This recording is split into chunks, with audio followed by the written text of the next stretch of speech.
هو محمد رمضان نمبر 1 بأعماله ولا نمبر 1 بتصريحاته؟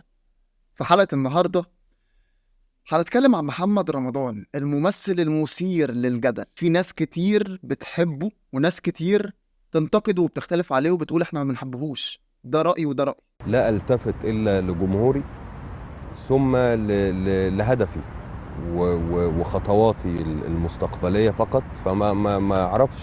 الحلقة دي جامدة جدا، اعملوا لنا لايك بقى قبل ما نبدأ كده وسبسكرايب للقناة ودلعونا ويلا بينا نبدأ حلقة النهاردة. تعالى بقى اقول لك الاول كده من البدايه ازاي محمد رمضان ابتدى التمثيل اصلا. في سنه 2004 كان في مسرحيه بتتعرض اسمها قاعدين ليه، والمسرحيه ديت كانت من بطوله سعيد صالح.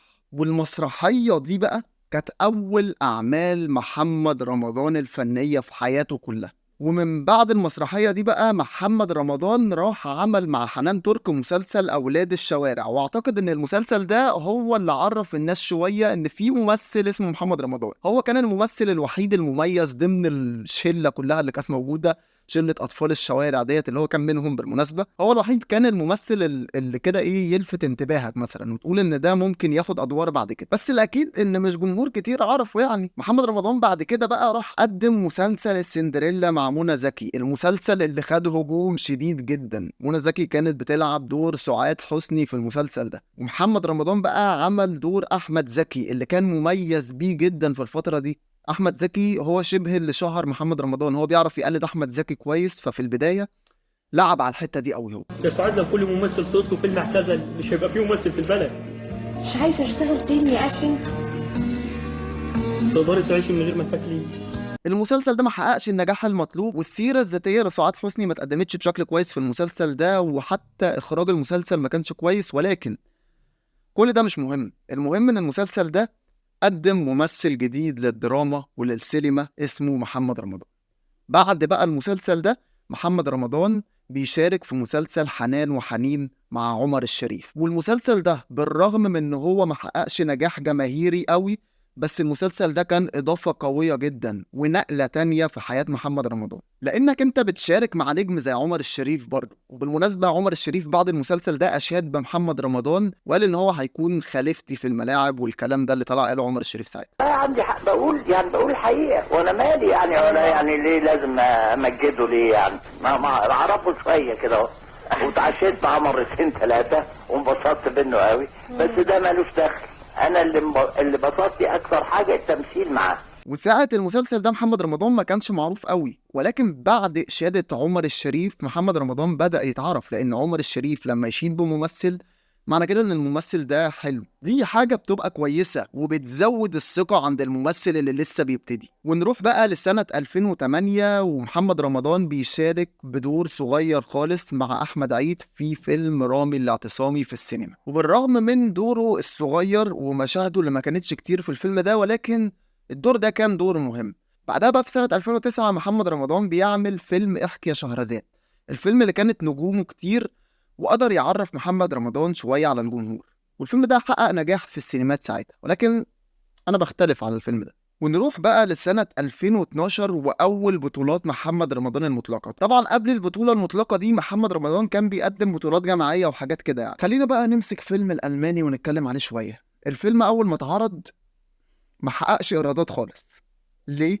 لان الفيلم كان سيء، والفيلم ده لما اتعرض على التلفزيون الناس اتفرجت عليه جدا واتشاف، ولكن الفيلم سيء. وفي 2012 برضه في نفس السنة محمد رمضان بيعمل فيلم حصل خير، الفيلم اللي حقق نجاح أكبر من الألماني شوية. ونروح لموسم عيد الأضحى 2012 وفيلم عبده موتة، الفيلم اللي حقق نجاح كبير في السينمات وحقق إيرادات عالية. ولكن برضه افلام محمد رمضان دي عليها اختلاف جدا من الجمهور، خصوصا الالماني وعبده موتة وقلب الاسد. هو ذات نفسه حتى اعتقد ان هو ما بيقتنعش بيهم قوي. وفي سنة 2013 محمد رمضان بيعمل فيلم قلب الاسد واللي كان نجاحه معقول في السينمات. وفي سنة 2014 بقى محمد رمضان بيبعد خالص عن الاكشن والافلام اللي هو كان بيعملها ديت ويروح لحتة يعني جديدة، وهي الافلام الكوميدية. وعمل فيلم واحد صعيدي وقتها، والفيلم ده حقق نجاح معقول برضه وقتها. لغاية فيلم واحد صعيدي بقى محمد رمضان دي كانت فترة انتشاره، وكان الجمهور بيبتدي يتعرف عليه، وافلامه بتحقق نجاح وكده، ولكن هو برضه بينتشر، والافلام دي كلها افلام ما فيهاش قيمه فنيه. والافلام دي بقى سواء انت اختلفت عليها او اتفقت عليها، فهي الافلام اللي قدمت محمد رمضان للجمهور وحطته على اول الطريق. وفي سنة 2014 محمد رمضان قدم أول بطولة مطلقة ليه في الدراما، وهو مسلسل ابن حلال، المسلسل اللي نجح جدا وقتها وكسر الدنيا، وخلى محمد رمضان فعلا يبقى هو خلاص بقى نجم شباك زي ما بيقول. وفي سنة 2015 محمد رمضان بيقدم فيلم شد أجزاء، الفيلم اللي أفضل نسبيا من أفلام محمد رمضان اللي قبل كده، والفيلم ده نجح في السينمات وكان بينافس فيلم ولاد رزق. وفي سنة 2016 محمد رمضان بيقدم بطولة تانية في الدراما التلفزيونية، بيقدم مسلسل الأسطورة، وهو أول تعاون بينه وبين محمد سامي. والمسلسل ده طبعا حقق نجاح كبير جدا، وقدر ان هو يكسر الدنيا وقتها برضه، وقدر يخلي في جمهور كتير جدا لمحمد رمضان في الدراما التلفزيونية يحبه ويستنى أعماله. وشخصية رفاعي الدسوقي اللي كانت مشهورة جدا في الوقت دوت، وعركة رفاعي الدسوقي الشهيرة اللي جابت مشاهدات كتير جدا على اليوتيوب.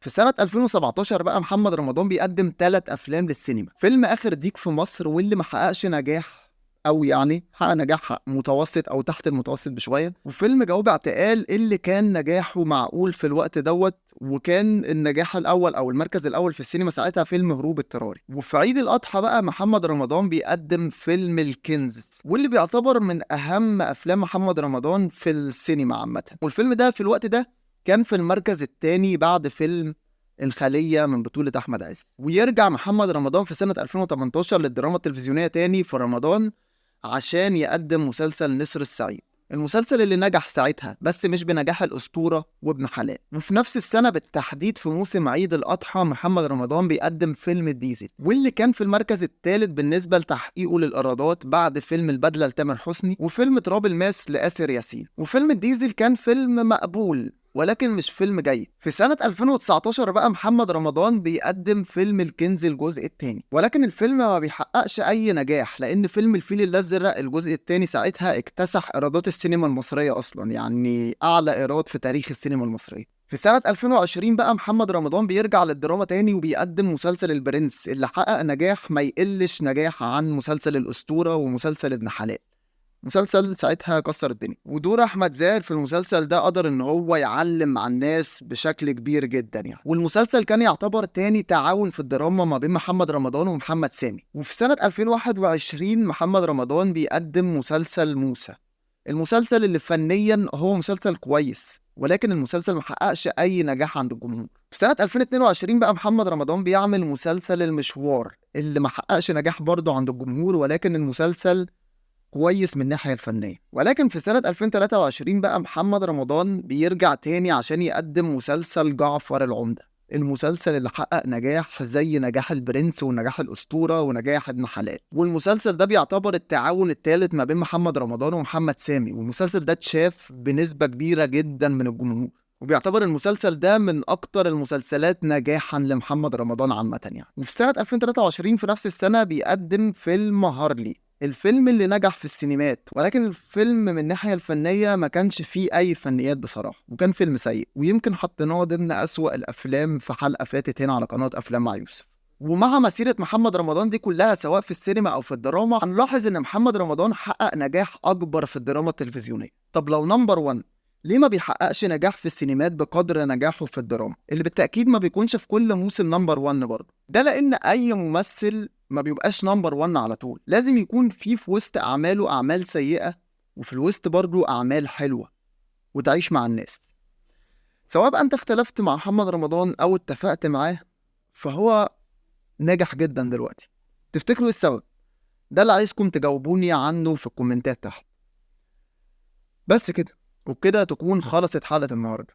لو عجبتك الحلقة دي بقى اعمل لنا لايك للفيديو، اشترك في القناة وفعل جرس التنبيهات عشان كل جديد يجيلك أول بأول، ولو ما عجبتكش اعمل لنا لايك برضه. سلام.